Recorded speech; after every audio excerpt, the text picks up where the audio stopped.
सो हम पढ़ेंगे, पहला पेज है, देखो स्ट्रेस क्या होता है। ठीक है, स्ट्रेस के बारे में समझो। पदार्थ पर आरोपित बाह्य बल और पदार्थ द्वारा किया गया आंतरिक प्रतिरोध का रेशियो जो होता है ना, उसी को स्ट्रेस कहते हैं। मतलब आपने पदार्थ के ऊपर कुछ बल लगाया और उसके बदले में पदार्थ ने वापस से उसके लिए प्रतिरोध पैदा किया, मतलब उसका विरोध किया उस बल का, तो इसी को ही स्ट्रेस कहते हैं। पी अपॉन ए इसका फॉर्मूला होता है, सिग्मा इक्वल टू आरोपित बल अपॉन अनुप्रस्थ काट का क्षेत्रफल। किसी अनुप्रस्थ काट के क्षेत्रफल पर जो आरोपित बल होता है, ठीक है, उस काट के द्वारा फिर उसमें प्रतिरोध पैदा किया जाता है प्रतिबल के रूप में, उसी को प्रतिबल कहते हैं। अब प्रतिबल की जो यूनिट होती है वो न्यूटन पर एम स्क्वायर या एमपीए होती है स्ट्रेस की।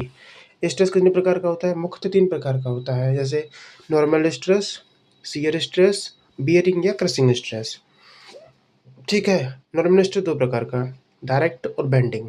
ठीक है, और डायरेक्ट स्ट्रेस भी 2 प्रकार का होता है, टेंसर स्ट्रेस, कंप्रेसिव स्ट्रेस। इसके बाद अब खाली शियर स्ट्रेस की बात करें तो शियर स्ट्रेस 2 प्रकार का, डायरेक्ट शियर स्ट्रेस और टॉर्जनल शियर स्ट्रेस। ठीक है, अब आगे चलते हैं, स्ट्रेन के बारे में पढ़ते हैं। स्ट्रेन, स्ट्रेन क्या होता है? विकृति। देखो स्ट्रेन क्या है ना, किसी भी चीज़ में जो उसकी उसमें जो लंबाई में परिवर्तन हो जाए, उसकी वास्तविक लंबाई है या उसकी वास्तविक लंबाई में जो परिवर्तन हो जाता है ना, उसका रेशियो होता है। देखो दोबारा बताता हूँ, स्ट्रेन क्या होता है? पदार्थ पर आरोपित प्रतिबल के कारण पदार्थ के विरूपण या विस्थापित विस्थापित होने की प्रकृति को ही विकृति या स्ट्रेन कहते हैं। मतलब क्या है, पदार्थ के ऊपर जब प्रतिबल लगाया जाता है, मतलब स्ट्रेस लगाया जाता है, पदार्थ पर स्ट्रेस लगाया जाता है, तो उस वजह से पदार्थ में विरूपण होता है या पदार्थ विस्थापित हो जाता है, उसी को ही स्ट्रेन कहते हैं। तो अक्षीय स्ट्रेन या एक्सियल स्ट्रेन, स्ट्रेन की फॉर्मूला क्या होता है? E equal to delta L upon L. ठीक है,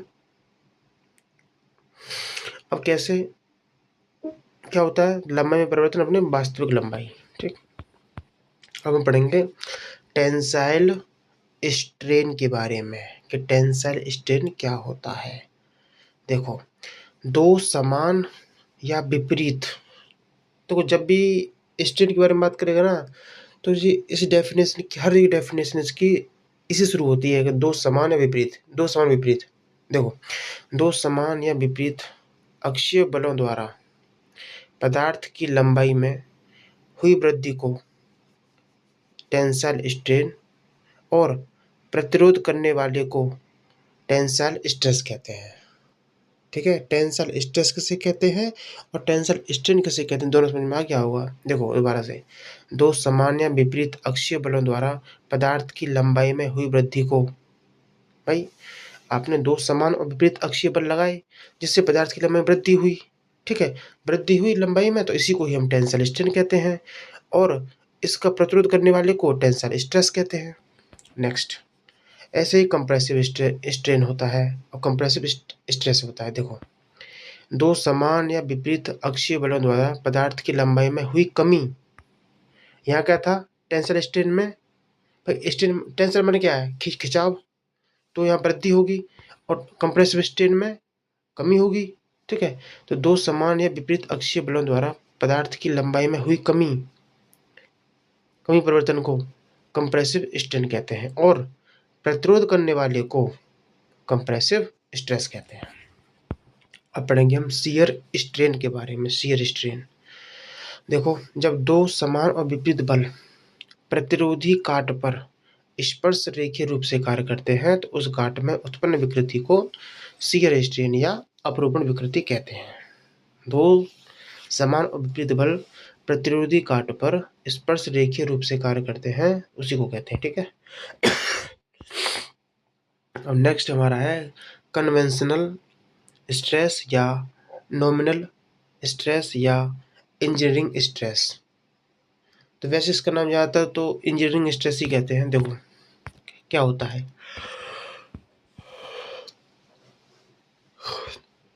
इंजीनियरिंग स्ट्रेस क्या होता है, इसके बाद इंजीनियरिंग स्ट्रेन क्या होता है। ठीक है, और ट्रू या एक्चुअल स्ट्रेस क्या होता है, ट्रू स्ट्रेन क्या होता है, इन सब की हम डेफिनेशन देखेंगे हिंदी में। पहले फॉर्मूला देख लेते हैं इन सब का। देखो क्या है ये, engineering stress. Engineering stress equal to होता है applied load upon cross sectional area before loading. मतलब लोडिंग मतलब लोड लगाने से पहले उसका जो क्रॉस सेक्शनल एरिया था वो, और इस पर लगने वाला लोड का रेशियो इंजीनियरिंग स्ट्रेस कहलाता है। इंजीनियरिंग स्ट्रेन इंजीनियरिंग स्ट्रेस है, ठीक है, कहलाता है। अब इसका थोड़ा देख लेते हैं हिंदी में, ठीक है, तो समझ में आएगा। देखो कहाँ गया, ये रहा। देखो इंजीनियरिंग स्ट्रेस होता क्या है, इसको पहले याद रखो, इसको सिग्मा ई से दर्शाते हैं। इंजीनियरिंग स्ट्रेस को होता क्या है, इसको नॉमिनल स्ट्रेस भी कहते हैं। नॉमिनल स्ट्रेस या इंजीनियरिंग स्ट्रेस बात एक ही है, इसको सिग्मा ई से दर्शाते हैं, ठीक है।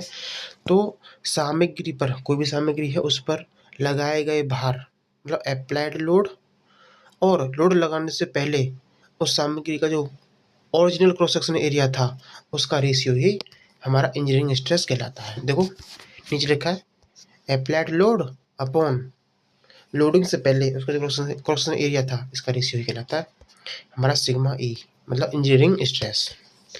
नेक्स्ट था, अच्छा ये चीज़ याद रखना इसमें, इसका उपयोग कहाँ पे करते हैं, स्ट्रेस स्ट्रेन कर्व के निर्माण में इसका यूज़ किया जाता है। नेक्स्ट दूसरा हमारा है इंजीनियरिंग स्ट्रेन, इसको ई से दर्शाते हैं।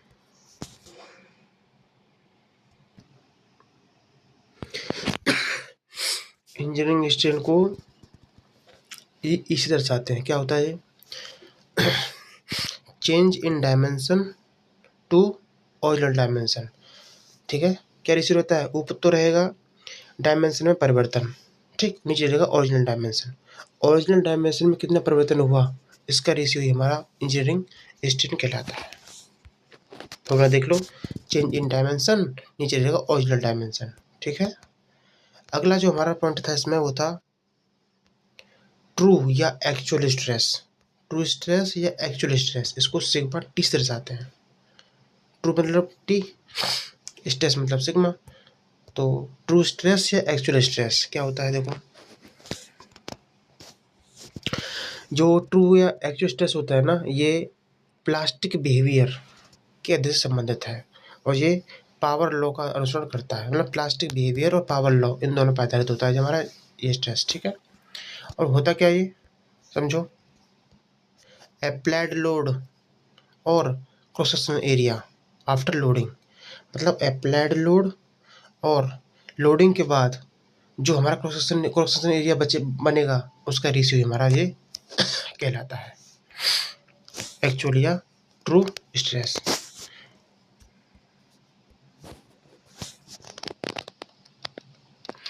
और याद रखना, विरूपण के दौरान क्षेत्रफल लगातार बदलता रहता है, इसलिए यह मान अधिक सटीक होता है। फॉर्मूला क्या है, applied load upon cross sectional area after loading, ठीक है। नेक्स्ट हमारा जो पॉइंट था वो था ट्रू स्ट्रेन। इससे पहले क्या था, ट्रू स्ट्रेस था वो, यह ट्रू स्ट्रेन, इसको ई टी से दर्शाते हैं, क्योंकि स्ट्रेन को हमेशा ई से दर्शाते हैं और स्ट्रेस को सिग्मा से दर्शाते हैं, ऐसे समझ में आया। अब देखो ट्रू स्ट्रेन जो होता है ना, ये लॉगरिथम स्ट्रेन कहलाता है। डेफिनेशन क्या हो जाएगी, चेंज इन इंस्टेंटेनियस डायमेंशन, मतलब डायमेंशन में तात्कालिक परिवर्तन और लोडिंग के बाद डायमेंशन, इसका रेशियो होता है, ठीक। डायमेंशन में तात्कालिक परिवर्तन और लोडिंग के बाद डायमेंशन का अनुपात जो है ट्रू स्ट्रेन कहलाता है, ठीक। फॉर्मूला क्या है देख लो, लिखा है नीचे, ये लिखा तो है, ठीक है। True strain equal to L F upon L I. L I यहाँ पे क्या है, इनिशियल प्रारंभिक लेंथ थी, और चेंज होने के बाद लेंथ जी ये है एल एफ, फाइनल लेंथ, ठीक। ऐसे ही ये एरिया है फाइनल, और ये प्रारंभिक एरिया है, ठीक है।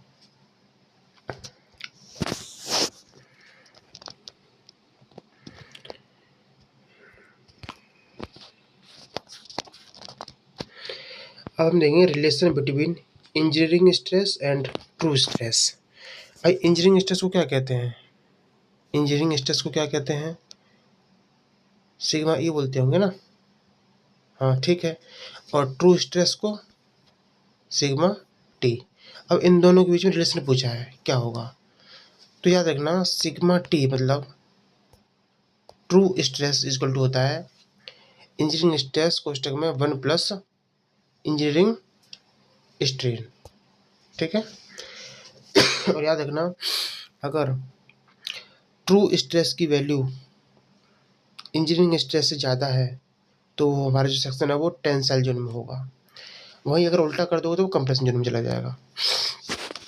अब पढ़ेंगे पॉइजन रेशियो के बारे में, ये क्या होता है भाई? लेटरल स्ट्रेन और लॉन्गिट्यूडनल स्ट्रेन का रेशियो पॉइजन रेशियो कहलाता है, ठीक।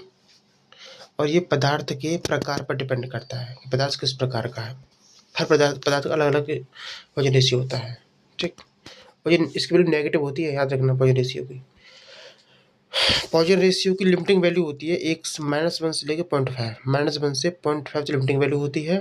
और इंजीनियरिंग वर्क के लिए पॉइजन रेशियो की वैल्यू होती है 0 से 0.5। अब हम देखेंगे अलग अलग पदार्थ की पॉइजन रेशियो। कॉर्क जो होता है उसका पॉइजन रेशियो होता है 0, ठीक है। गिलास का 0.05, कंक्रीट का 0.1 से 0.2, कास्ट आयरन का होता है 0.2 से 0.3, इलास्टिक मटेरियल का 0.25 से 0.42, एल्यूमिनियम का 0.33, स्टील का 0.27 से 0.30 और कॉपर का 0.3 से 0.33 होता है, ठीक है। देखो पॉइजन रेशियो बोला ना, तो मेरे भाई पॉइजन रेशियो जो होता है कार्क का तो होता है 0, ग्लास का होता है 0.05, कंक्रीट का होता है 0.1 से 0.2, कास्ट आयरन का 0.2 से 0.3, ठीक है। और इलास्टिक मटेरियल का 0.25 से 0.42 होता है, एल्यूमिनियम का 0.33, स्टील का 27 से 30 और कॉपर का 0.3 से 0.33, ठीक है। सारे याद कर लेना अच्छे से, वीडियो पॉज करके। ये भी खत्म हो गया।